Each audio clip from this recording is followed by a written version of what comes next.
Good day mga ka-Fixit. So sa pagkakataon na ito, aatras ako dito sa yellow box na ito dahil tayo ay pupunta dun sa right side. Kung mag-aatras tayo dito papunta sa kaliwa, okay, at didiretso tayo dun sa direction na yon. So right side ng sasakyan na to on my current position. So ang gagawin natin, magre-reverse tayo. Okay?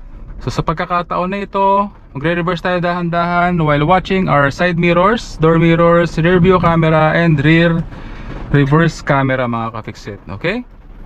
So pag nakita kong clear na, ako yung magre-reverse dahan-dahan at nakikita natin yung information na yan dito sa ating reverse camera. So ang atras ko papunta sa kaliwa. So para umatras yung ating sasakyan papunta sa kaliwa, so ipapaling ko yung ating manubela papunta sa kaliwa. Tayo pupunta sa direction na yun. So para hindi natin tamaan yung gutter na nandito sa direction na to, ayan kung papasin mo may gutter dyan. So pag yung B-pillar natin, ito B-pillar, ito A-pillar to, diba? Ito yung ating B-pillar. Pag tumapat na yung B-pillar sa kanto nung kalsada na ito, i-start ko na yung ating pagliko papunta sa kaliwa. Ayan. Papapasin mo yan sa ating reverse camera. Ayan, pupunta sa kaliwa hanggang sa makarating tayo dito sa tamang lane natin. Ayan. Okay. So pag when our car is already facing the direction where we want to go, saka natin ilalagay sa drive yan. At yan, straighten up lamang natin yung ating manubela. Okay. So ganun lamang para hindi natin tamaan din yung gutter na nandun sa kanto na yun. Turn left. Okay. Then turn right. So sa pagkakataon na ito, kakanan tayo. So signal your intentions. Ayan. Pag tumapat na yung ating side mirrors dito sa kanto na ito, start ko na yung pag-steer papunta sa kanan. Like so. Okay, at ibabalik ko na yung ating manubela sa rightful position niya. Okay mga ka-Fixit. Kapag liliko ka ng pakanan, lagi mong gagamitin yung iyong side mirror as reference point para hindi mo tamaan yung gutter na nasa kalsada. So signal your intentions, look, signal look. Tatapat natin yung ating side mirror sa kanto ng gutter at start na natin yung pagliko papunta sa right side. At yan, ibabalik na natin yung ating manubela sa pagkakataon na ito. Actually, babalik naman po kusa yung ating manubela sa straight position. Depende rin po sa speed na tinatakbo ng ating sasakyan. So medyo mas mabilis na speed yung tinatakbo ng iyong sasakyan, mas mabilis din na babalik sa neutral position or sa straight position yung ating manubela. So kailangan na lamang natin gawin is bitawan yung ating manubela like so at babalik siya ng kusa at higpitan po muli natin yung hawak pag straight na po yung position ng ating mga gulong. Okay mga ka-Fixit. So pagliliko naman ng pakaliwa, ang gagawin mo naman, ilalampas mo lamang yung iyong side mirror, left side mirror dun sa kanto na yung lilikuan. Dahil syempre sa kabilang lane po yung punta natin. So ito, liliko tayo pa kaliwa, signal your intentions, think look, signal look. Ayan. So pagliliko ng pakaliwa, imbis na itapat natin yung ating side mirror sa kanto nung lilikuan natin, much better na ilampas natin ng konti yan. Ayan. So halos nandito na tayo sa hati ng kalsada na to, sa may gitna. So dyan ko sisimulan yung pagliko ng kaliwa, hand over hand. Ayan. So sa ganitong method, hindi natin tatamaan yung oncoming traffic. Okay? So ito sa pagkakataon nito, pakaliwa ulit tayo, think look, signal look. So pag yellow box, mas maganda stop, look and listen. Okay? So sa yellow box, dahil may X yan, dapat dito mo sisimulan yung pagliko. Ayan, sa gitna, at hand over hand. Ayan. Ganun po yung tamang pagliko sa mga yellow box. So kapag mga yellow box po kasi, hindi natin pwedeng kainin yung kabilang lane. Talagang magkukos po yan ng traffic at minsan ay nagkukos pa yan ng aksidente. Okay mga ka-Fixit.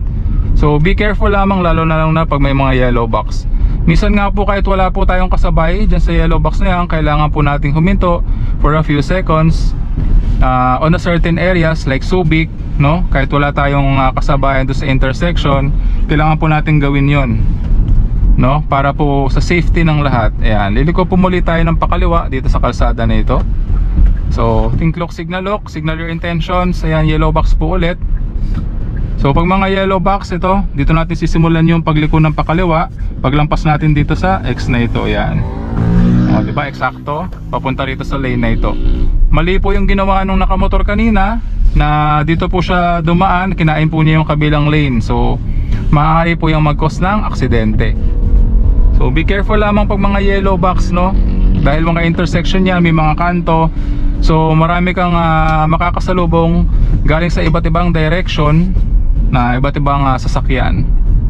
Okay? So kakanan tayo dito, lilipat lamang ako ng lane dahil magra-right turn tayo. Ayan. So pag right turn, side mirror, reference point tapat natin sa kanto. At sisimulan na natin yung pagliko pa left. Ayan. So paano mo malalaman kung i-straighten up mo na yung iyong manubela?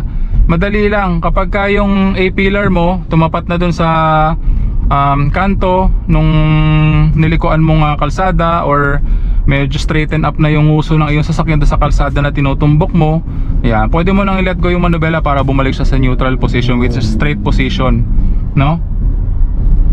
So be careful lamang kapag ka nagmamaneho sa mga ganitong klase ng kalsada. Ayan.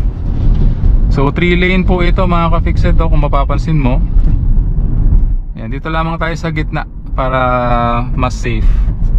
Ayan. So according to my navigational tool, kailangan natin mag right turn dyan. Ayan. So pupunta na ako sa shoulder. Ayan. Dahil magra right turn po tayo dito. Okay, like so. Ayan, kung mapapansin mo, tinapat ko ulit yung aking side mirror. At straight na ating manubela. Dito rin. So signal your intentions, looking. Ayan, mag-merge tayo sa traffic. So kailangan, hanggat hindi tayo nakakapasok sa linya, tinitingnan natin na tinitingnan yung kabilang lane kung may paparating. So kailangan mong i-judge yan kung malapit na ba, mabilis ba yung sasakyan na paparating, or may enough distance para makapasok ka safely dun sa kalsadang papasukin mo. Ayan, dito lamang tayo sa shoulder.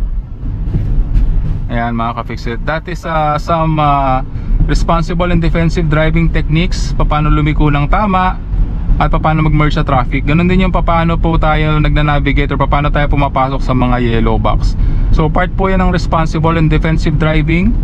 So drive safe and ingat po palagi sa pagmamaneho mga ka-fixit. So palaging tatandaan na walang sino man ang pinanganak na magaling. Kailangan natin na sapat na panahon at pagsasanay upang maging magaling tayo sa anumang bagay. More of these driving tips dito yan sa FID TV, sharing information.